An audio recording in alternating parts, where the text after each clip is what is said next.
Hello दोस्तों, welcome to my finance and stocks YouTube channel. दोस्तों आज हम इस वीडियो में प्रॉफिट एंड लॉस स्टेटमेंट के ऊपर बात करेंगे। दोस्तों इससे पहले हमने 2 वीडियोस बैलेंस शीट के ऊपर बना रखे हैं। एक यूज़र ने रिक्वेस्ट की कि आप profit and loss statement and cash flow statement के ऊपर भी वीडियोस बनाइए। तो आने वाली वीडियो में हम profit and loss statement and cash flow statement के ऊपर बात करेंगे। दोस्तों ये video profit and loss statement के ऊपर है। दोस्तों profit and loss statement company का वो फाइनेंशियल स्टेटमेंट होता है जिसमें हमें कंपनी के revenues, expenses, profit, loss in सब के बारे में पता चलता है। किसी भी कंपनी में डायरेक्टली इन्वेस्ट करने से पहले हमें कंपनी के प्रॉफिट के बारे में पता होना चाहिए, उनके प्रॉफिट मार्जिन के बारे में पता होना चाहिए, कितना कंपनी रेवेन्यू अर्न करती है, कितने उनके एक्सपेंसेस हैं। इन सब को जानने के लिए हमें प्रॉफिट एंड लॉस स्टेटमेंट पढ़ना आना चाहिए। दोस्तों कंपनी जो अपने तिमाही यानी क्वार्टरली रिजल्ट अनाउंस करती है वो भी प्रॉफिट एंड लॉस स्टेटमेंट की मदद से हम पढ़ सकते हैं। तो इसलिए प्रॉफिट एंड लॉस स्टेटमेंट एक काफ़ी इंपॉर्टेंट डॉक्यूमेंट होता है कंपनी के फाइनेंशियल स्टेटमेंट का। दोस्तों profit and loss statement 3 parts में डिवाइड होता है। सबसे पहला पार्ट होता है रिवेन्यूज़ का, जिसे आय कहते हैं यानी इनकम, जिसे टॉप लाइन कहते हैं कंपनी की। दोस्तों सेकंड पार्ट होता है एक्सपेंसेस का, कंपनी के खर्चों का। एंड दोस्तों थर्ड पार्ट होता है कंपनी के प्रॉफिट या लॉस का। तो दोस्तों एक एक करके हम तीनों पार्ट को बहुत ही आसानी से समझने वाले हैं।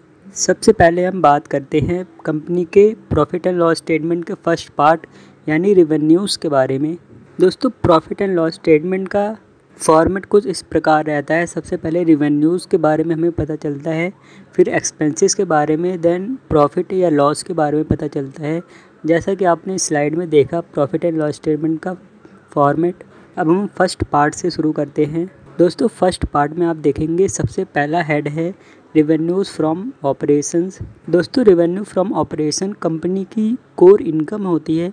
जो भी कंपनी का बिजनेस है, जो भी कंपनी गुड्स या सर्विसेज बनाती है, उसको सेल करने के बाद जो कंपनी को रिवेन्यू होता है उसे कहते हैं रेवेन्यू फ्रॉम ऑपरेशंस। दोस्तों सेकंड हेड होता है अदर सोर्स ऑफ इनकम। दोस्तों ये कंपनी की वो इनकम होती है जो कि कंपनी के रेगुलर बिजनेस जो है उसके अलावा होती है।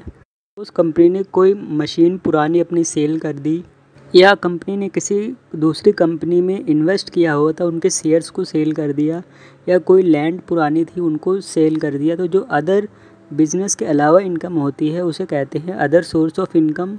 दोस्तों revenue from operations and other source of income को हम ऐड करते हैं तो हमें कंपनी की टोटल इनकम मिलती है, यानी कि टोटल रेवेन्यू।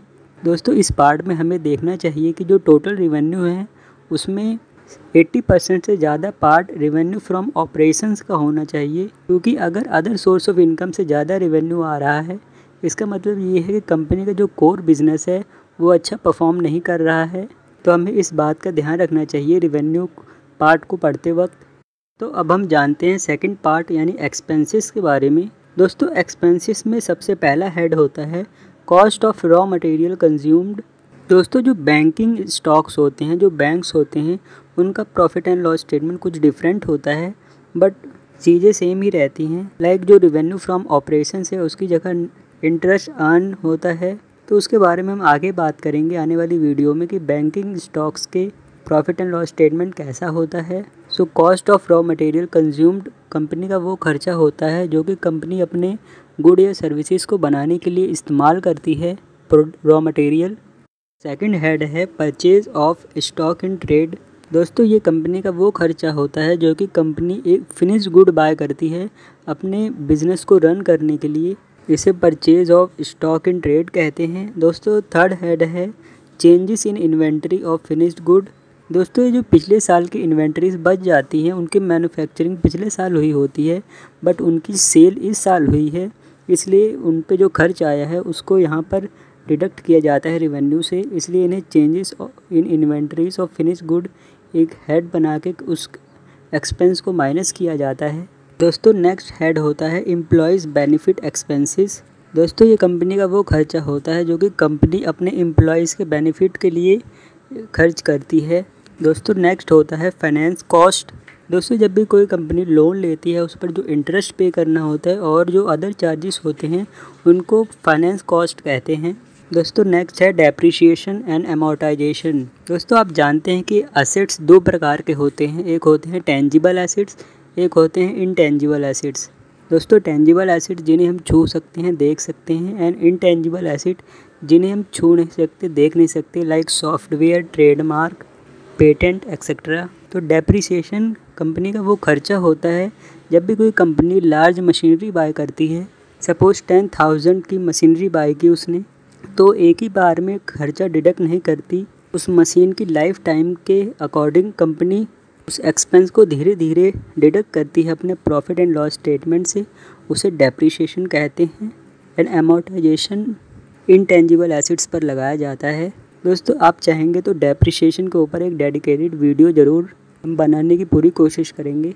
तो आप अगर जानना चाहते हैं डेप्रिसिएशन के ऊपर, इस वीडियो के कमेंट बॉक्स में बता सकते हैं। हेड होता है अदर एक्सपेंसेस, यानी जो कंपनी के छोटे मोटे खर्चे होते हैं जो कि बाकी हेड में नहीं दिखाया जा सकता, उन्हें इन अदर एक्सपेंसेस के नाम से शो किया जाता है। दोस्तों जब हम इन सभी एक्सपेंसेस को ऐड कर देते हैं तो हमें कंपनी का टोटल एक्सपेंस मिलता है। दोस्तों जब हम टोटल रेवेन्यू में से टोटल एक्सपेंसेस को माइनस करते हैं तो हमें प्रॉफिट बिफोर टैक्स मिलता है। प्रॉफिट बिफोर टैक्स में से हम जब टैक्स एक्सपेंस को डिडक्ट करते हैं, जो भी कंपनी को गवर्नमेंट को टैक्स देना होता है, उसको डिडक्ट करने के बाद जो बचता है वो कंपनी का कोर प्रॉफिट होता है, यानी प्रॉफिट आफ्टर टैक्स, जिसे पैट भी कहते हैं। और जो कंपनी की बॉटम लाइन रहती है उसे प्रॉफिट कहते हैं। दोस्तों जब प्रॉफिट आता है तो उसको नंबर ऑफ़ आउटस्टैंडिंग शेयर्स, जो कंपनी ने शेयर्स इशू कर रखे हैं मार्केट में, उससे डिवाइड करते हैं तो हमें EPS यानी अर्निंग पर शेयर मिलता है। दोस्तों EPS दो प्रकार के होते हैं, basic EPS and diluted EPS। दोस्तों बेसिक EPS तो बहुत आसानी से निकाला जा सकता है। जो भी कंपनी का प्रॉफिट है और जो मार्केट में शेयर लिस्टेड हैं उससे डिवाइड करके हम बेसिक EPS निकाल सकते हैं। दोस्तों एक होते हैं जो कन्वर्टेबल सिक्योरिटीज़ कंपनी इशू करती है, उसको मिला के जब हम प्रॉफिट से डिवाइड करते हैं तो हमें डाइल्यूटेड EPS मिलता है। नेक्स्ट वीडियो में हम एक एग्जांपल की मदद से profit and loss statement and balance sheet को कैसे एक साथ पढ़ा जाता है उसके बारे में जानेंगे। दोस्तों आपका इस वीडियो से रिलेटेड कोई भी सवाल है या सुझाव है तो आप इस वीडियो के कमेंट बॉक्स में ज़रूर बताइएगा। आपको ये वीडियो अच्छा लगा तो आप इस वीडियो को लाइक कर सकते हैं, हमारे चैनल को सब्सक्राइब कर सकते हैं और साथ ही बेल आइकन भी दबा सकते हैं हमारी आने वाली सभी वीडियोस का नोटिफिकेशन पाने के लिए और हमारे चैनल के साथ हमेशा जुड़े रहने के लिए। दोस्तों मैं मिलता हूँ आपसे अगली वीडियो में, तब तक के लिए आप खुश रहिए, सीखते रहिए और देखते रहिए हमारी वीडियोस को। Thank you. जय हिंद।